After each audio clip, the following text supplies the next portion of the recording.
বারবার কন্যা সন্তান হওয়ার কারণে দায়ী কে, মা নাকি বাবা? কোনো মানুষের বারবার শুধু মেয়ে হচ্ছে, 3টা মেয়ে নিয়েছে, 4টা মেয়ে নিয়েছে একটা ছেলের আশায়, কিন্তু আবারও মেয়ে হয়েছে।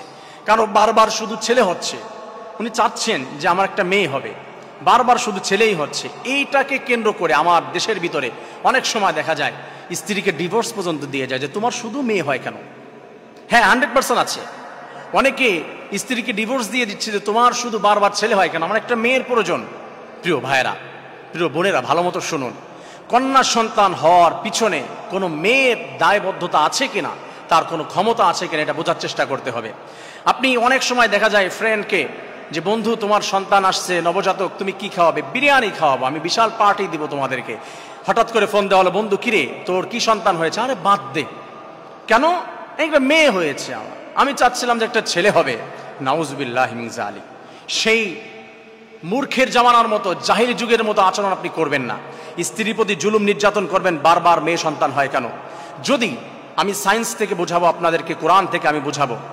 সায়েন্স কি বলেছে? আপনারা তো সায়েন্সের প্রতি অনেকটা দুর্বলতা অনেক সময়। সায়েন্স বলেছে, যারা মেডিকেল সায়েন্স নিয়ে পড়াশোনা করেছেন, আমি বায়োলজিতে পড়েছি, একটা মেয়ের সেক্সের মধ্যে কি থাকে, তার সিমেনের ভিতরে কি থাকে, তার ক্ষমতা কি, তার নাম হচ্ছে 2টা, x x.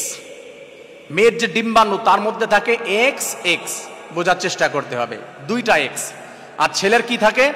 X Y, X Y. একটা মেয়ের তো শুধু এক্স, তার কোনো ওয়াই নাই, সে ছেলে এবং মেয়ে দুটাই দেওয়ার ক্ষমতা রাখে। এখন পুরুষটার ভিতরে আছে কি? X Y. কোনো পুরুষ থেকে যদি এক্স যায়, মেয়ের মিলবে কিসের সাথে? স্ত্রীর মিলবে, তার তো 2টাই এক্স, যে কোনো একটা এক্সের সাথে মিলবে, এটাও এক্স এটাও এক্স। আপনার থেকে গিয়েছে, আপনি পুরুষ, আপনি ভাই শুনুন, আপনার থেকে গিয়েছে এক্স, মেয়ের তো 2টাই এক্স, এক্স এক্সের সাথে মিলে কি হয়েছে? মেয়ে হয়েছে।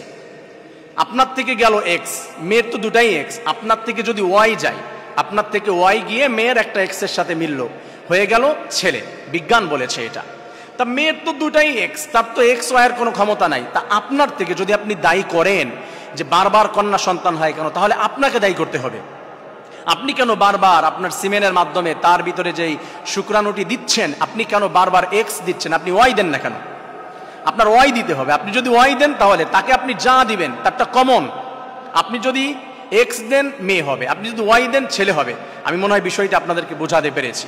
আপনার থেকে যেটা যাবে সেটাই হবে। তার মানে মেডিকেল সায়েন্স বলেছে, যদি কোনো মানুষকে দায়ী করা হয় যে বারবার কেন কন্যা সন্তান জন্ম দিচ্ছে, বারবার কেন ছেলে সন্তান জন্ম দিচ্ছে, দায়ী করলে পুরুষকে করা যেতে পারে। হ্যাঁ, আপনি পুরুষ বলবেন আমার দায়ী কেন, আমি কি কষ্ট, আমি কি ইচ্ছা করে দিতে পারি সেটা? আমার তো কোনো এখানে রাইটস নাই, কোনো অধিকার বা কোনো আমার ক্ষমতা নাই যে আমি তাকে এক্স বা ওয়াই দিব। যদি আপনার ক্ষমতা না থাকে, তাহলে মেয়েটার কিভাবে ক্ষমতা থাকলো? মেয়েটা কিভাবে বারবার মেয়ের সন্তান জন্ম দিচ্ছে? তার তো কোনো ক্ষমতাই নাই। তা আপনি তাকে দায়ী করছেন কেন? ফিরে আসুন এখান থেকে। বিজ্ঞান বলেছে এটা। আসুন কোরআনের ভিতর আল্লাহ তাআলা কি বলছেন। লিল্লাহি মুলকুস সামাওয়াতি ওয়াল আরদি ইয়াখলুকু মা ইয়াশা। সূরা সূরার শেষ অংশের দিকে আল্লাহ রাব্বুল আলামিন, হিফজুল কোরআন 25 নম্বর পারা 9 নম্বর পৃষ্ঠার মাঝের থেকে একটু নিচের দিকে আল্লাহ তাআলা আলোচনা করছেন। 7 নম্বর পৃষ্ঠা আল্লাহ তাআলা বলছেন, লিল্লাহি মুলকুস সামাওয়াতি ওয়াল আরদি। আসমান জমিনের সবকিছুর মালিক শুধুমাত্র আল্লাহ তাআলা, তার জন্যই সবকিছু। ইয়াখলুকু মা ইয়াশা, সে যা ইচ্ছা তাই সৃষ্টি করেন।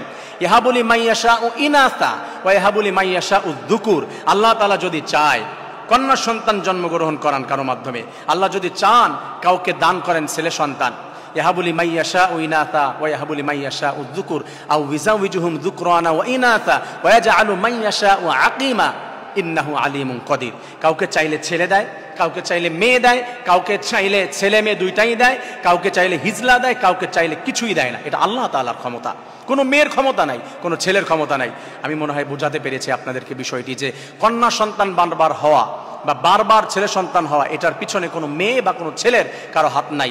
এটাকে কেন্দ্র করে স্ত্রীদের প্রতি প্রেশার ক্রিয়েট করবেন না, তাদেরকে গালি দিবেন না, তাদেরকে শ্বশুরবাড়ি পাঠিয়ে দিবেন না, ডিভোর্স দিবেন না, নির্যাতন করবেন না। আশা করি বিষয়টি বুঝতে পেরেছেন। তাহলে জালিমের খাতায় নাম চলে যাবে, নির্বোধের খাতায় নাম চলে যাবে। আসুন আল্লাহ রাব্বুল আলামিন আমাদের এই কঠিন বিষয়টি সমাজে প্রচলিত রয়েছে, এটা সঠিকভাবে বিজ্ঞান এবং কোরআন থেকে বুঝে সঠিকভাবে আমল করার তৌফিক দান করুন। আমিন। আসসালামু আলাইকুম ওয়া রাহমাতুল্লাহ।